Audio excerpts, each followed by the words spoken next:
Halo Daphne. Assalamualaikum. Hello, Assalamualaikum. Hi guys. Waalaikumsalam. Salam. Selamat pagi. Selamat pagi. My God. Daphne tahun ni tak pergi pulang mengundi 2018. Daphne pergi pulang mengundi. Bagaimana Daphne sampaikan semangat tersebut kepada rakyat Sabah yang akan keluar mengundi pada hari ini untuk memilih pemimpin mereka, memilih siapa yang akan mewakili suara mereka. Apa yang Daphne lakukan dan juga bagaimana Daphne mengantar semangat tersebut? Sebenarnya Daphne ni rasa sangat sedih dan depressed, okay? Sebab sebenarnya Daphne mendapat tiket untuk fly semalam, and then to fly back hari ini. Tapi saya kena veto bahasa decision. Sekarang alang-alang saya cakap sabarlah ni. Habis saya sudah macam terbangkit sudah ni yang perasaan saya ada marah sikit kan, because I'm not out there to vote. And because of this, itulah tu saya cakapkan semua orang lain kan, yang ada di Sabah yang sudah memang di Sabah. Kau ada resources sana, kau boleh keluar, pergilah mengundi itu. Inilah time kamu mau pergi mengundi. Kalau kau tidak pergi mengundi kan macam rugi kalau kau tidak pergi mengundi. Macam kita orang di Semenanjung, kami mau pergi mengundi tapi kami ada berbagai masalah. Satu ialah kewangan. Because it's been a very tough phase for everyone during the MCO. So I can understand why a lot of people are reluctant to pay that fee to fly back home and to come back in. And two, of course, the COVID-19 scare. So mula-mula memang saya pun dari sampai 11th hour saya minta macam, okay, is there going to be a sign? Is there going to be a sign for me to be able to go? And I just got the ticket. I was going to go with my son, who is only 4 months old because he's breastfeeding. Tapi last my husband said janganlah pergi because of these rumors that were going on, which was not even confirmed at that point of time about the quarantine and stuff like that. I can't afford that. As a business owner, I cannot afford that. I cannot be home quarantine, and I've got other kids back waiting for me. Jadi kepada mereka yang boleh, yang sudah, yang ada di Sabah tu, tolonglah keluarlah pergi mengundi. Saya tahu macam mungkin ada beberapa orang yang merasai political fatigue right now, but it is your chance right now.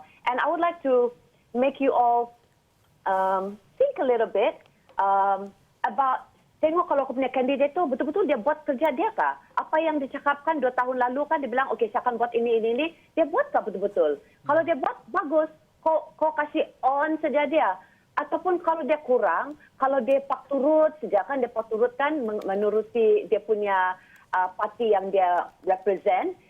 And then dia macam ragu-ragu sikit mau tolong kau because atau membangunkan daerah kamu kan oleh kerana fakta-fakta dia terikat.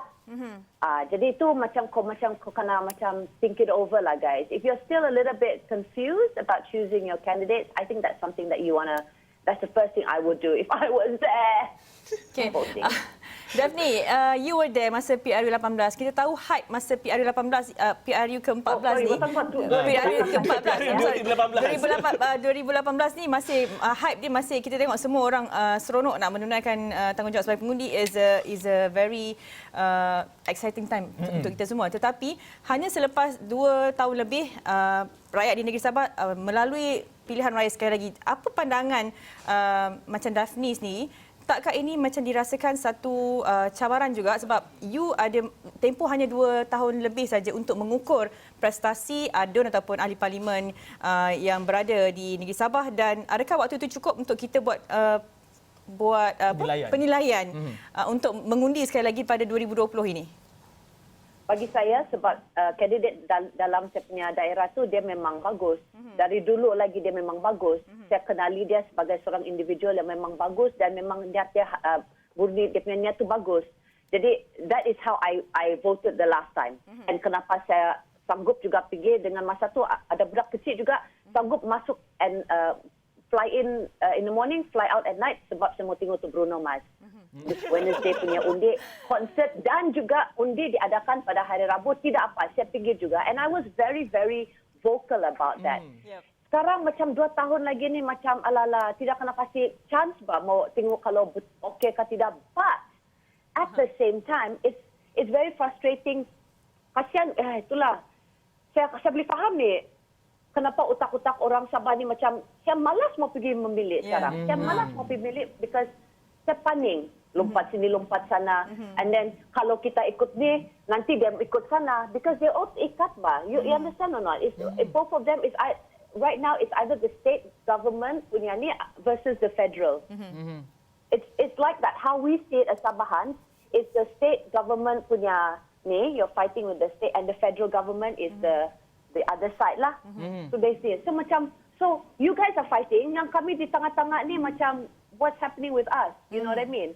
And kasihan because there are candidates from both sides yang strong ni that really are wanting to do something for the Sabahans lah. Sabahans for the Sabah kan. Itulah kami paling sikit macam dua-dua pun macam So it's very hard. You're right. It's very hard to just gauge the prestasi in general, in totality, for just 2 years. It's the same with the whole federal government. Betul. We were giving there was a new narrative of mengubah, but then they were only given 2 years because they couldn't handle their own, for the lack of the word, between themselves. So it's very, very, very frustrating. Dan itulah, saya tidak tahu macam mana lagi saya memeluahkan sebuah perasaan yang sangat disappointed, upset, furious, but I still have a little bit of faith that maybe there's always a reason for something like that, just like how the MCO had its good perks also. Jadi mungkin ini kalilah, mungkin kita terpaksa pilih yang bukan di antara dua lah. Tengah-tengah. Pemilihan tersebut, Daphne, Daphne daripada P174 Penampang, mungkin Daphne boleh berikan adun Daphne S25 ataupun 25 Kepayan ataupun 26 Moyong. Di mana Daphne? Di Moyong. Moyong. Berbanding dengan mungkin rakan-rakan Daphne, anak-anak Sabah lain yang berada di Lahad Datu contohnya, di Sempurna, di Tawau. Apa yang Daphne lihat naratif yang berbeza, keinginan, motivasi untuk keluar mengundi? Daphne dapat melihat pertembungan antara naratif Sabah dan juga naratif Persekutuan. Bagi anak-anak Sabah yang lain di kawasan yang jauh daripada pantai barat, apa yang Daphne lihat naratif yang mereka hadapi dan juga bagaimana mereka memahami naratif di kawasan di Pantai Timur, kawasan Lahad Datu, kawasan Sempurna tersebut? Dia sangat, oh my God, it's so hard for me to say this because I'm so proud of Sabah, but at the same time, you know how kita Sabahan, kita cakapkan yang wow, we are so friendly with each other, we're one of the friendliest states. Tapi at the end of the day, it boils down to there is a sentiment of racism existing between the communities themselves. Maksudnya, orang KDM dengan orang Bajau Suluk misal kata. So we are also logistically, geographically, the Kadazan Dusun will be more on the interior, on the west coast. The eastern side will be more of the Bajau Suluk. I mean, of course, they are everywhere lah, but it's just predominantly like that. So kalau kan nampak macam dorang cakap, mungkin Warisan Plus kuat tu sebelah east coast. And then there's a strategy and everything like that. Jadi saya rasa dorang akan menyokong dorang punya you know how it sounds so racist right now, but yes, it's true. They will support their own orang lah. Faham tak? Macam tu. Tapi at the same time, what I hear from the sentiments, I mean, I work with a lot of activists on the East Coast also. They're also a little bit frustrated because kebanyakan mereka ada mempunyai masalah isu statelessness, and that is something that I've always been championing for a very long time. I find it very, very hard to believe why our politicians just cannot make that political will to just address this issue full on. Jangan takut, jangan gentar. So itu yang saya rasa macam youth pun macam ada malas-malas sikit juga. Dorang bilang macam kalau saya pakai dia pun tidak guna juga, tiada juga jalan. So that is what's happening. And there is, like what's happening, there's a youth movement that's taking place nationwide, whether it's good or not, whether the person who's helming it is good or not. I feel personally in Sabah there is also that, and there is a strong pull for more women politicians to come in. But unfortunately, that also didn't take place. I think we've got only like 9% of women candidates for this election PRN. Jadi dorang macam, they're still wondering. Ada yang malas tau. These are the ones that I'm in contact with. Tapi ada yang macam malas mau keluar lagi ni. So I'm like still trying to use my social media and just trying to just go. Whatever the choice is, just go your gut feel and just go and make that vote. Dan Daphne, saya ingin bagi peluang kepada Daphne untuk membuat kenyataan tersebut, membuat rayuan tersebut kepada anak-anak Sabah di luar sana. Appeal tersebut kepada anak muda, kepada semua pengundi yang berada di Sabah untuk keluar mengundi. Apa yang Daphne ingin katakan daripada hati Daphne sendiri kepada anak-anak Sabah yang ketika ini berada di kawasan Parlimen, kawasan DUN masing-masing untuk keluar mengundi, Daphne? Kepada semua yang boleh mengundi, mula-mula saya mau cakap, pergi mengundi. Please go and exercise your right to vote. It is your right to vote. Kalau kau tidak pergi mengundi, kau tidak bolehlah cakap, kau tidak bolehlah komplain lain kali. Habis kau tidak pergi keluar mengundi. Tetapi, when I say that mengundi, please also adhere to the SOPs. Saya tahu the cases of COVID is rising. Ada yang rumor sini sana about, they're not telling us the real numbers and stuff like that. So at the end of the day, we want to be safe. Tapi saya tahu kamu ada yang ragu-ragu. Jadi just stay safe and do whatever that's required. Mask up, practice social distancing. Quickly go in, go out. But please go and exercise your right to vote because orang-orang macam saya di Semenanjung, orang-orang di UK. Saya tahu kalau UK sempat kah? I'm not sure. I know the militarians, there's such a word. The military personnel were able to do their posting votes, which we should have done. And that is something that I'm I know you've got very little time, but that is something that really peeves me right now. Why, if they knew that this was going to happen, and if they had the ability to get in touch with SPR nationwide, why couldn't they just set up voting stations for us yang di Semenanjung lah? To at least go and vote. It doesn't have to be like, wow, so thorough, but at least one place, at least ada option juga ba. I don't mind driving to Rawang, for instance. I stay in PJ. I don't mind driving to Rawang to go and just cast that vote because that's the nearest polling station for Selangor, for instance. I don't mind doing that, but give us an option or give us an option to do postal vote. So this is something that I think SPR needs to look into because if whatever today's decision is, the results will most likely influence the federal government's political move next.